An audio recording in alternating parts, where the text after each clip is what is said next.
मैं शुरुआत विनोद जी आपसे कर रही हूं जी।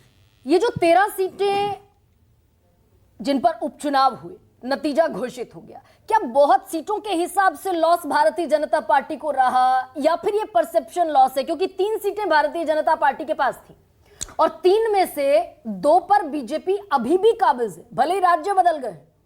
तो ये कैसा लॉस है भारतीय जनता पार्टी के लिए, जिसे कांग्रेस दिखाने की कोशिश कर रही है, इंडिया 10 और एनडीए 2? देखिए, अंकगणित के हिसाब से तो आप ठीक कह रही हैं कि 3 सीटें उनकी थी, 3 में 2 तो उन्होंने फिर भी निकाल ली, और जिसमें एक कांग्रेस की सीट मध्य प्रदेश में निकाली, अमरवाड़ा, और हिमाचल में एक सीट जिन्होंने निर्दलीय वाली निकाली। तो उस हिसाब से, अंकगणित के हिसाब से 3 बनाम 2, तो 1 सीट का नुकसान हो सकता है, इतना कह सकते हैं। ये अंकगणित है और सही है। लेकिन चूंकि लोकसभा चुनाव के तुरंत बाद ये उपचुनाव हुए हैं और इन उपचुनाव में पंजाब से लेकर तमिलनाडु तक के राज्य शामिल हैं, मतलब पंजाब, उत्तराखंड, तमिलनाडु, बिहार, मध्य प्रदेश, तो आप देखिए कि पश्चिम बंगाल, तो करीब करीब उत्तर भारत, पूर्वी भारत, पश्चिमी भारत, सब इसमें, सबका एक जैसे नमूना लेते हैं ना, तो नमूना है, सिंपल सर। हाँ, सिंपल से आप कह दें। अब उसमें बद्रीनाथ, हालांकि बद्रीनाथ कांग्रेस की ही सीट थी, लेकिन बद्रीनाथ चूंकि उसका एक धार्मिक महत्व है, आध्यात्मिक महत्व है, और वो अच्छा, उत्तराखंड में बीजेपी की सरकार है और अभी 5 की 5 सीटें बीजेपी वहां पर जीती है लोकसभा में। तो इसलिए उत्तराखंड का महत्व इसलिए बढ़ जाता है कि जहां बिल्कुल अभी 1 महीना पहले 5 की 5 लोकसभा सीटें भारतीय जनता पार्टी जीती हो, वहां 2 की 2 उपचुनाव हार जाए। मंगलौर जो है वो तकनीकी रूप से उत्तराखंड में है, लेकिन व्यवहारिक रूप से वो पश्चिमी उत्तर प्रदेश का हिस्सा है। एक तरह से जिस तरह का वहाँ की सांस्कृतिक भौगोलिक बनावट है और जो वहाँ का आबादी जिस तरह का है, सारा पश्चिमी उत्तर, तो उसका असर भी उत्तर प्रदेश का असर वहाँ पर है। लेकिन मंगलौर में तो बीजेपी फाइट में नहीं थी, वहाँ तो वो तो बीजेपी बीएसपी की सीट थी। लेकिन लड़ाई तो बीजेपी से ही हुई ना। करतार सिंह भड़ाना को आप ले गए, वो करतार सिंह भड़ाना जो फरीदाबाद के रहने वाले हैं, खदानों के बारे में जाने जाते, अवतार भड़ाना और करतार भड़ाना 2 भाई हैं, गुजरों के बड़े, अपने को एक जमाने में पेश इमाम कहते थे। उनको आप वो हर जगह चुनाव लड़ते हैं करतार भड़ाना, वो हरियाणा से भी लड़ जाते हैं, वो मेरठ से भी लड़ जाते हैं, वो मंगलौर उत्तराखंड जाके लड़ जाते हैं। उनके लिए मतलब अखिल भारत जो है वो कहीं से भी लड़ सकते हैं। उनको भारतीय जनता पार्टी ले गई कि चूंकि गुजर बाहुल्य क्षेत्र है वो, तो वहाँ वो अपना धन बल और अपना जो बाहुबल और सब है उसका फायदा मिलेगा, लाभ मिलेगा, और सरकार है ही नहीं मिला। और वो कांग्रेस के जो जीते हैं, देखिए वहाँ 2 मुस्लिम लड़ रहे थे, मंगलौर में 2 मुस्लिम लड़ रहे थे, बीएसपी के लड़ रहे थे, बीएसपी के थे निर्दलीय, वो भी मुसलमान, वो भी बहुत अच्छा वोट, बीएसपी के वो भी बहुत अच्छा वोट ले गए। तो कुल मिला के उसके बावजूद वहाँ पर एक कांग्रेस के जीत गए।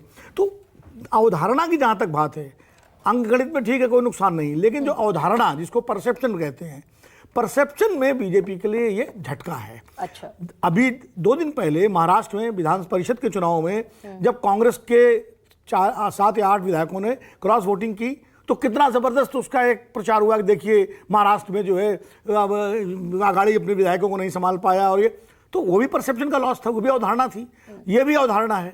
अच्छा, और आप देखिए जो निर्दलीय हिमाचल में लड़े 3, जिसमें तीनों भारतीय जनता पार्टी के साथ चले गए थे, तो एक तरह से वहां राज्यसभा के चुनाव में, हाँ, राज्यसभा के चुनाव में चले गए थे, और जो वहां जब ऑपरेशन लोटस हुआ ना, उसमें भी चले गए थे, और उसमें 3 वो जो 2 सीटें हारी, बीजेपी के उम्मीदवार हारे, वही निर्दलीय थे जो बीजेपी की टिकट से लड़ रहे थे।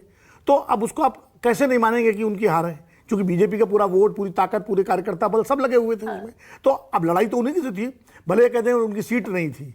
इसी तरह पश्चिम बंगाल में तो 3 सीटें जो है वो चली गई, तृणमूल कांग्रेस ने जीत ली और एक अपनी सीट बचा ली। जबकि पश्चिम बंगाल को लेकर के इतना ज़्यादा प्रचार सब रहा, लोकसभा चुनाव से पहले तो कहा जा रहा था 25 सीटें जीत जाएगी बीजेपी, कोई 30 सीटों की बात कर रहा था। भारतीय जनता पार्टी तो दावा कर ही रही थी, हमारे मीडिया में बहुत सारे लोग दावा कर रहे थे। विनोद जी, ये बताइए कि जो पवन खेड़ा ने कल प्रेस कॉन्फ्रेंस की और कल फिर अयोध्या का जिक्र किया, बद्रीनाथ के साथ उसको जोड़ा, ये जो एक इंडिया ब्लॉक की, क्योंकि समाजवादी पार्टी के अवधेश पासी फैजाबाद से जीते, तब से लेकर अखिलेश यादव उनका हाथ पकड़कर चल रहे हैं, जहां जा रहे हैं वहां अवधेश पासी उनके साथ हैं। अयोध्या को सिंबल बनाने की कोशिश, चित्रकूट को सिंबल बनाने की कोशिश, और अब बद्रीनाथ इसमें एक और जुड़ गया। हालांकि पहले से कांग्रेस के पास ये सीट है, ये जो बीजेपी का हिंदुत्व का जो एजेंडा था, ये उसको का काउंटर करने की कोशिश के तौर पर अब आगे आने वाले चुनाव में इस्तेमाल होगा क्या? ये यहां से एक नैरेटिव सेट हो रहा है क्या इंडिया ब्लॉक के लिए? देखिए, अगर नतीजे इसके उल्टे होते मान लीजिए, हाँ।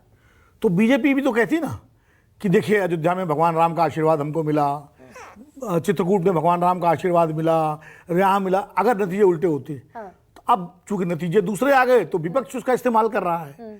अब वो कांग्रेस को मौका मिल रहा है, समाजवादी पार्टी को मौका मिल रहा है। भाई देखिए, आप अयोध्या करते थे, आपने राम मंदिर की प्राण प्रतिष्ठा भी जल्दबाजी में की और अयोध्या के लोगों ने आपको नकार दिया।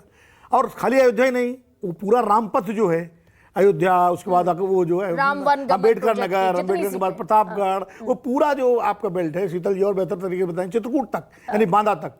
तो मौके की बात है, जब नतीजे जिसके हक में आते हैं अपने हिसाब से व्याख्या करता है। कल सुरजेवाला जी ने एक ट्वीट किया था और उन्होंने गलती कर दी।